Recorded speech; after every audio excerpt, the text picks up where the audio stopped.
यह नाटिका तेरे दर पे आने के एक कथा है। काबिल नहीं जज महाराज दक्षिण भारत के एक छोटे से गांव में, आपको शायद अजीब लगे कि ये जज महाराज आखिर क्या है।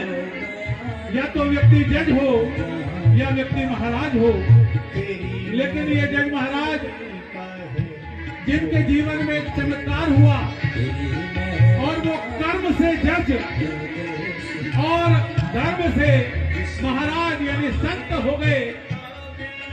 किंतु बड़ी विचित्र है कथा इनकी कि एक संकल्प इनका कि जीवन में ईश्वरीय तत्व के आने के बाद भी, जीवन में प्रभु की भक्ति आने के बाद भी वो कभी मंदिर में प्रवेश नहीं करते।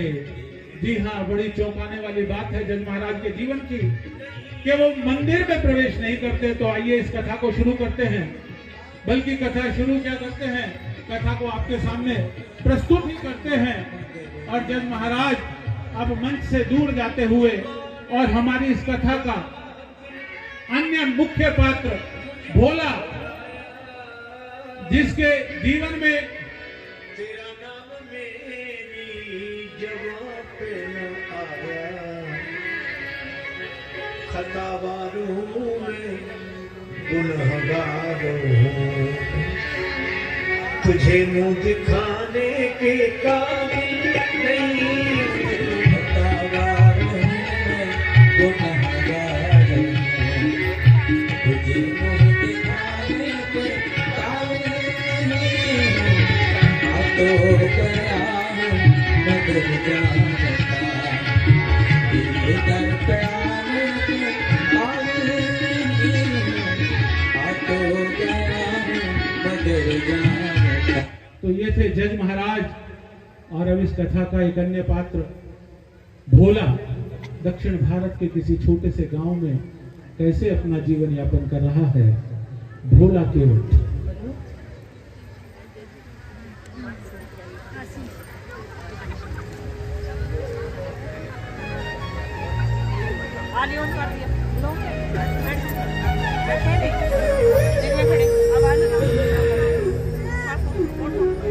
संसार में गरीब होना कितना बड़ा अपराध है, ये अब समझ आई है। उम्र ढलती जाएगी, मेहनत मजदूरी का चूक हो ना पा, जैसे भी करके गौरी और गोपाल को पढ़ा लिखा तो दिया, लेकिन अब गुजारा नहीं चलता है। घर में फूटी कौड़ी नहीं, कोनो सहारा नहीं, बस है तो चिंता का पहाड़ सर पे। गोरी सयानी हो गई, इसका ब्याह भी आ गया है। ये सब कैसे हो, कैसे हो? रघुनाथ जी जाने। अगर आज गोरी की मां होती तो इस दुख में हमारा सहारा होती, हमारा सहारा होती। रघुनाथ जी आप जानो, मेरा सब हाल आप जान ही रहे। का हुई कैसन हुई आप ही जानो प्रभु, आप ही जानो। अरे क्या हुआ बापू, इतना परेशान काहे हो? अरे कुछ नहीं बिटिया, कुछ नहीं, बस यूं ही आज कछु तो ठीक नहीं है। कुछ नहीं, हमें ना बताए बापू, तुम्हारे हमारे कसम का। बस हम तो सोचे थे कि तुम्हार ब्याह करें और गंगा नहाए। ब्याह करें, गंगा नहाए। अरे तान खोल के सुन लो बापू, हम कहीं न जाए। अरे क्या बात करे है बिटिया बच्चों वाली। अरे जाना तो पड़ेगी बिटिया, यही तो दुनिया का दस्तूर है रे पगली। अरे जाओ, दस्तूर निभावे हमारे अंगूठा।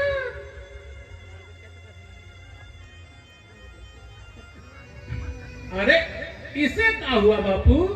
जे काहे सिर पे चढ़ी जा रही थी? अरे बेटा, कुछ दिन और सिर पे चढ़ी रही, फिर तो ईद पराई घर जाई रही। अरे इससे ब्याह की चिंता खाए जा रही है बेटवा गोपाल। तो चिंता काहे करे हो बापू? चिंता की कौन बात है? चिंता काहे ना करूं? ना खेत है, ना खलियान है, ना गहना है, ना पैसा है। अरे ऐसन में ब्याह करे बिटिया को तो कैसे करे बेटा? और तो हम है ना बापू, हम शहर जाई के खूब कमाई के गठरी भर पैसा लाई हैं और ठाक से दोरी दीदी का ब्याह करे हैं। देख लेना बापू, कोनो कमी नहीं आएंगे। लो सुन लो, अरे बेटा जब तक तेरी कमाई की गठरी आई रही तब तक तो इसके ब्याह की उम्र निकल जाएगी। अब बात तो ये भी ठीक है तो बापू, पर एक बात तो है बापू, जमींदार से कुछ दिनों की खातिर पैसा उधार काहे नहीं ले ले और बाद में सूद समय चुकाई दे। ये भी ठीक है, ये तो हो सके है, लेकिन अब लेकिन छोड़ो बाबू, और फिर तुम्हारे रघुनाथ जी तो बैठे है ना और सब संभाल लेंगे।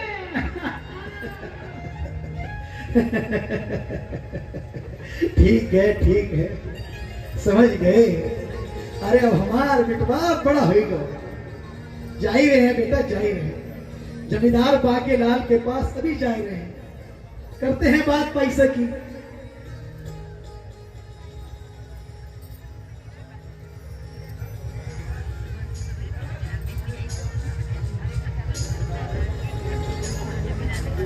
मुझे श्री रघुनाथ तो इस बात की चिंता, हमारे साथ श्री रघुनाथ तो इस बात की चिंता। शरण में रख दिया जब माथ तो इस बात की चिंता। शरण में रख दिया जब माथ तो इस बात की चिंता। क्या करते हो तुम दिन रात, क्यों दिन बात की चिंता? तेरे स्वामी को रहती है तेरी हर बात की चिंता। तेरे स्वामी को रहती है तेरी हर बात की चिंता। हमारे साथ श्री रघुनाथ तुम किस बात की चिंता? हमारे साथ श्री रघुनाथ करते हो तुम दिन रात, क्यों बिन बात की चिंता? करते हो तुम दिन रात, क्यों बिन बात की चिंता? या करते हो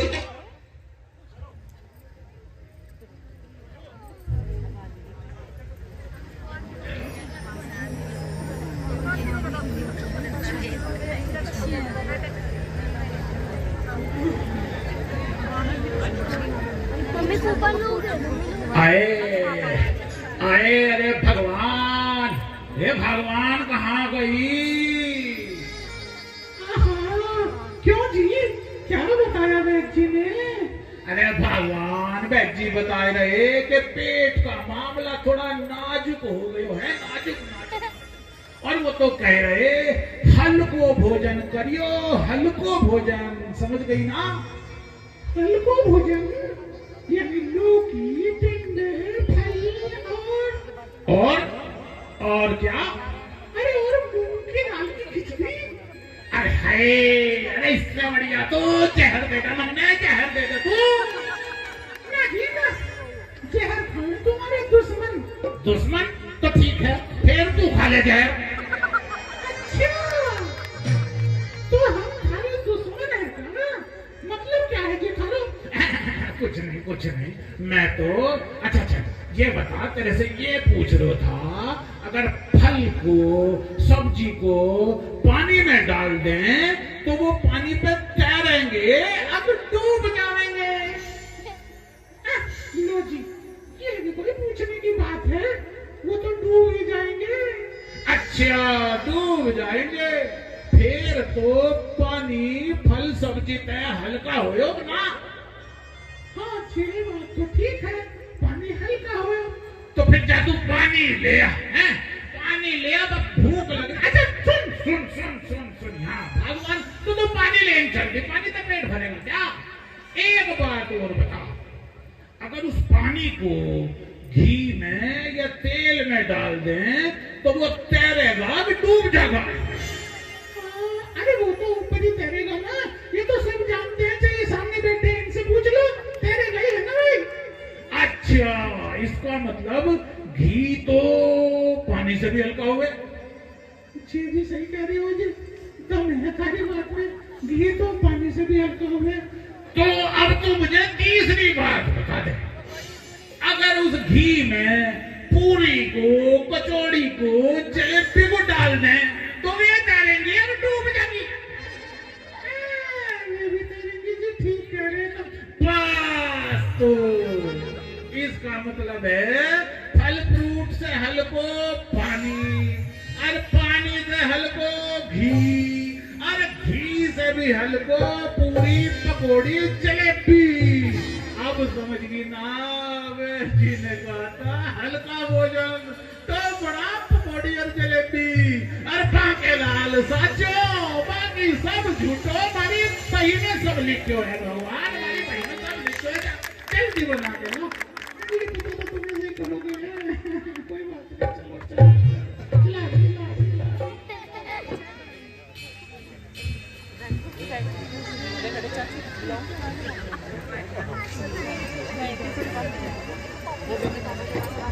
मालिक, मालिक घर ही हो का? अरे कौन आ गया भाई दरवाजे पे? आजा भीतर, आजा भीतर, आजा आजा। राम राम मालिक। हाँ राम राम भोला, बैठ जा भोला, बैठ जा। कैसा है? ओ सुना, गांव के क्या हाल चाल चल रहे? बस मालिक सब रघुनाथ जी जा रहे, बाकी जिंदगी तो चल ही रही, लेकिन अब हमारी बिटिया सियानी हो गई। आप तो जाने हो मालिक, जिस गरीब बाप की बिटिया बैठी रही, चिंता में उसे नींद कहाँ आई रही। बस सरकार से थोड़ी मदद की आस भी आई है। आए हाय, अच्छा तो तू उधार की बात करे है क्या? देख भोला, हाथ तो अभी थोड़ा तंग है भाई, देख कईयों का तो कर्जा बकाया पड़ो है। अब बाके लाल साचो, बाकी सब झूठो, मारी बही में सब लिखियो है भोला, वही में सब लिखियो है।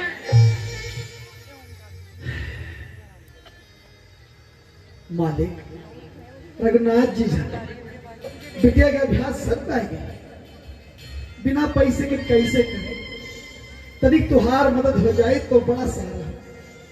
अब तो हमार बिटवा भी बड़ा हो, शहर से कमाई के लाई रही, और हम तुम्हार सारा कर्जा महसूस के चुकाए देंगे। रघुनाथ जी जाने, हम झूठ बिल्कुल नहीं कह रहे। हाँ भाई, बेटिया का ब्याह कोई हंसी ठट्टा तो है नहीं भोला। सोचना पड़ेगा, सोचना पड़ेगा। चल ठीक है, 10,000 रुपए देऊ तन्ने, पर देख भाई ब्याज भाया रुपया 1.5% पड़ेगो। और हाँ सुन ले भोला, साल भर में वापस करना पड़ेगो।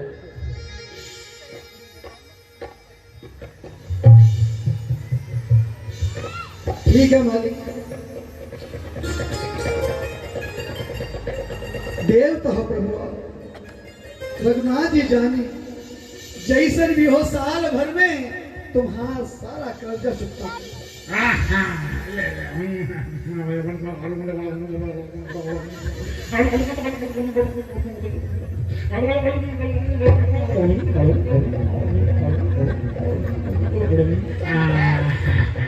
ले गिन ले भोला, पूरे 10,000 रुपए।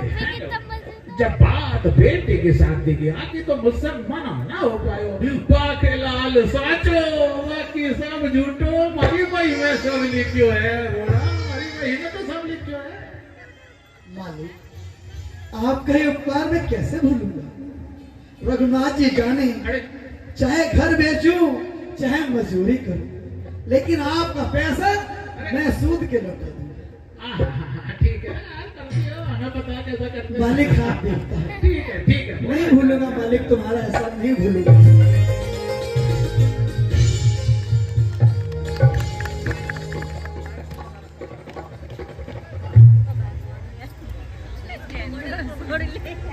और इस प्रकार कैसे गरीब भोला सूद के जाल में फंस करके अपने बेटी के ब्याह के लिए धूमधाम से शादी के लिए चल पड़े।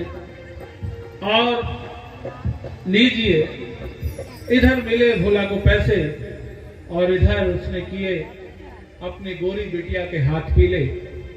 खूब धूमधाम से शादी हुई और इधर उसका बेटा गोपाल भी शहर जाकर अच्छी नौकरी पाया और खूब कमाई की।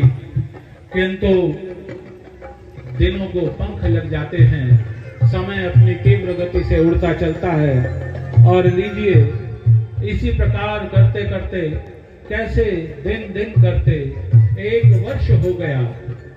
और 1 वर्ष निकलने के बाद किस प्रकार भोला के जीवन में कैसे अगला चरण आगे बढ़ा। 1 वर्ष बाद भोला ने अपना मन ईश्वर के चरणों में लगाया, नित्य प्रति रघुनाथ जी की सेवा।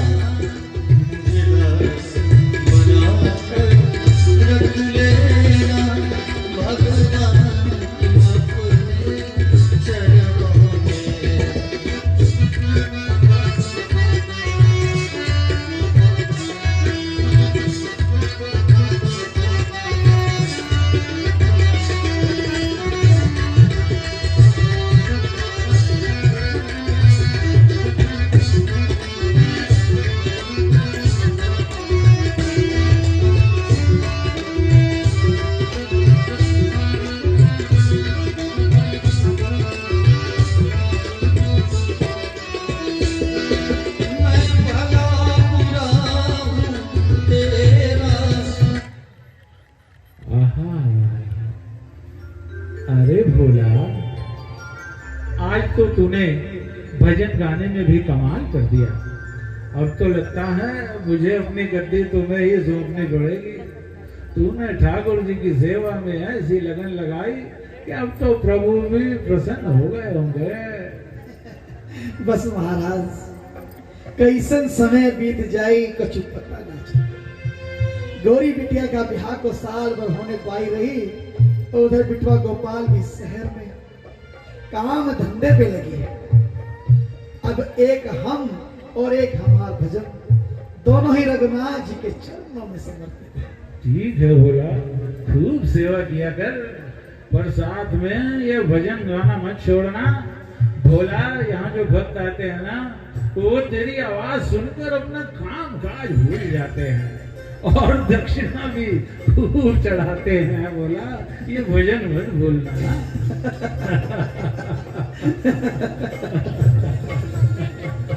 बापू, बापू। अरे अरे गोपाल, गोपाल कैसा है बेटा तू? एकदम ही अच्छे हैं बापू। और देखो, शहर जाके कमाई भी जोरदार किए रही। अब कर्जे का सारा बोझ उतर जाइए। ई लो पूरे 10,000 और साथ में ई 3,000 अलग से लो। ब्याज और आपके लिए भी कुछ बापू नया कपड़ा लत्ता सब बनवाई ले। वाह मेरे लाल वाह, तूने तो हमार कलेजे का सारा ही बोझ हटा दिया। हमें तो रात तक को ये सोच कर नींद नहीं आई रही कि ये कर्जा कैसे उतरेगा बेटुआ। अरे छोड़ो बापू, अब जल्दी जाओ, जमींदार बाबू का पैसा वापस करके आओ। हाँ, जल्दी जाना, ध्यान से। हाँ गोपाल, हाँ अभी जाए रहे बेटा, और तुरंत जाए करके पैसा दे करके आते हैं।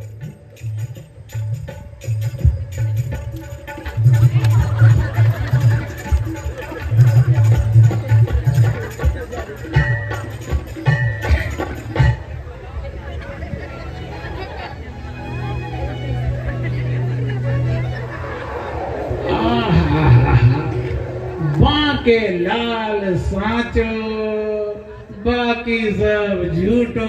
हमारी वही में सब लिखो है, हमारी वही में सब लिखो है। चलो भाई बैठो भाई। अरे राम राम मालिक, मालिक घर पे ही हो का? राम राम बोला, राम राम राम राम राम राम। आजा के आजा आजा बोला। कैसे आना हुआ ये बता, ब्याज चुकाने आया है या मोहलत बढ़वाने आया है? हम तो जानते हैं टाइम पे तो किसी से दियो ही ना जावे, बाके लाल साचो बाकी सब झूठो है। अरे ना ना मालिक ना, ये बात ना है। हम तो पूरी रकम सूद समेत लौटान आई रही, बड़े दिनों बाद ये दिन आई रही बात। हाँ अच्छा हाँ बाके लाल साचो बाकी सब झूठो भाई ने सब लिखो है। चल का चल तेरा तेरा हिसाब देख लो है, बोला तेरा हिसाब देख लो।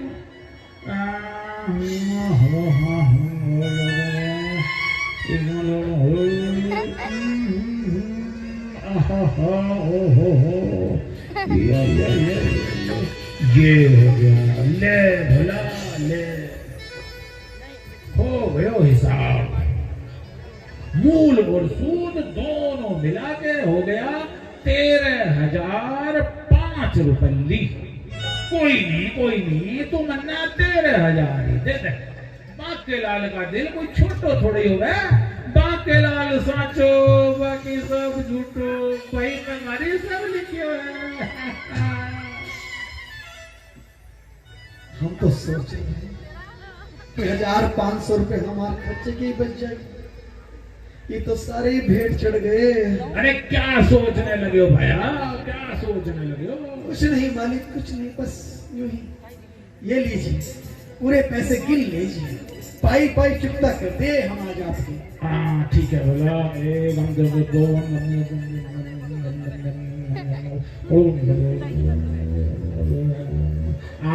क्या गिनना चल पूरे हैं बोला। तू क्या कम देगा? चल तुझे तेरी रसीद भी दे दूं, कोई शख्स बना ना हिसाब बराबर हो जाएगा। रघुनाथ जी जाने सरकार, आज ही कर्जा तो उतार दे, पर आपका एहसान जन्मों जन्मांतर ना उतार पाऊंगा।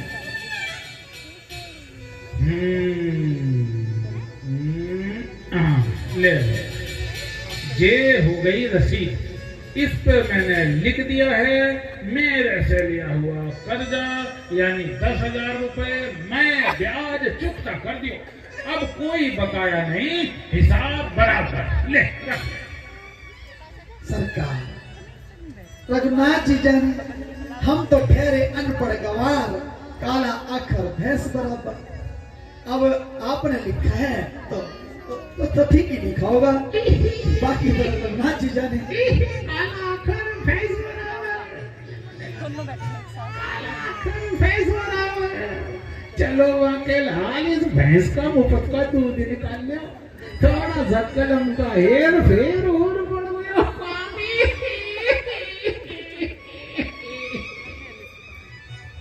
मालिक कछु कही रहेगा? हाँ बोला ये कह रहे जरा अंदर जा और मालकिन ते 1 लोटा पानी लेके आ, तब तक मैं तेरी भाई में हिसाब चढ़ा दूं। जरा जा मालकिन से लेके आ जा। अभी लाए रहे मालिक, अभी लाए रहे। दूसरी रसीद बना दो। जबन पड़ी ठहरा क्या फर्क पड़ रहा है क्या पता लगे। आज 1 वर्ष बाद भी भोला की तरफ मेरे 10,000 रुपए और ब्याज बाकी हैं, जिन्हें 1 माह के बाद देने का वायदा किया है। हो गया तो आया तो नहीं, अभी आया तो नहीं, आया तो नहीं। अच्छा लीजिए मालिक, पानी लाई रहे हैं। पानी पानी लिया। रख दे। चल और ये ले भोला अपनी रसीद संभाल के रखिए। बाके लाल साचो बाकी सब झूठो मारी वही में सब लिखो है। जा। अरे सरकार, हम क्या करें इस रसीद का? ले जाके रघुनाथ जी के चरणों में रख देंगे। आप अपने बुरे वक्त में मदद की तो रघुनाथ जी आपको भी खूब तरक्की दे सकते। तू जा, बोला तू जा, रघुनाथ जी के पास ही जा और जरा 1 महीना निकल जाइयो, मैं पहुंचूंगा कोरट, करवाऊंगो मुकदमो, भिजवाऊंगो जज साहब का सम्मन। बाके लाल साचो